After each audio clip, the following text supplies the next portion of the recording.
மறைப்பு மறைப்புன்னு சொல்றாங்களே அப்படின்னா என்ன, அருள் அருள் சொல்றாங்களே அப்படின்னா என்ன? ஒரே ஒரு செய்தியை வச்சு நினைவில் வைத்துக் கொள்ளலாம். நம்ம வீட்டுல நம்முடைய தாய் நமக்காக வேண்டிய உணவுகள் எல்லாம் ஒரு இனிப்பு நமக்காக பிடிக்கும் என்பதற்காக அந்த தாய் நிறைய செய்து வைத்திருக்கிறாங்க. பள்ளிக்கூடத்திலிருந்து நாம வரோம், வந்தோடனே அந்த தாய் ஒரு குலோப் ஜாம் செஞ்சு வச்சிருக்கிறாங்கன்னு வச்சுக்கோங்க. ஒரு 4 போட்டு ஜீரோலாம் போட்டு ஒரு ஸ்பூனை போட்டு கையில கொடுத்தாங்க, தங்க சாப்பிடு அப்படின்னு. பையன் சாப்பிட்டு, அம்மா ரொம்ப நல்லா இருக்குது, இன்னொரு 2 அப்படின்னு கேட்டோடனே இன்னொரு 2 கொடுத்துருவாங்க.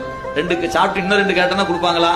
நாளைக்கு இவன் என்ன நினைப்பான், எப்படி அம்மா செஞ்சு வச்சிருப்பாங்க, இந்த பக்கம் போச்சுன்னா போய் எடுத்துக்கலாம் நினைப்பான். அவன் தேடி தேடி பார்ப்பாங்க, அவன் கண்ணுக்கே தெரியாது. ஏன் அம்மா தெரிஞ்சிருப்பாங்க, என்ன இவன் எப்படி இருந்தாலும் சாப்பிட்டு கண்டுபிடிப்பான், இவனுக்கு தெரியாம மறைச்சு வைக்கணும்னு.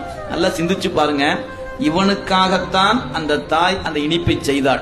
ஆனா அந்த இனிப்பு அவனுக்காகவே செய்யப்பட்டிருந்தாலும் கூட அவனிடத்தில் மொத்தமா கொண்டு வந்து கொடுக்காமல் ஒரு 4 கொடுத்து மறுபடியும் கேட்கும்போது 2 கொடுத்தாங்க.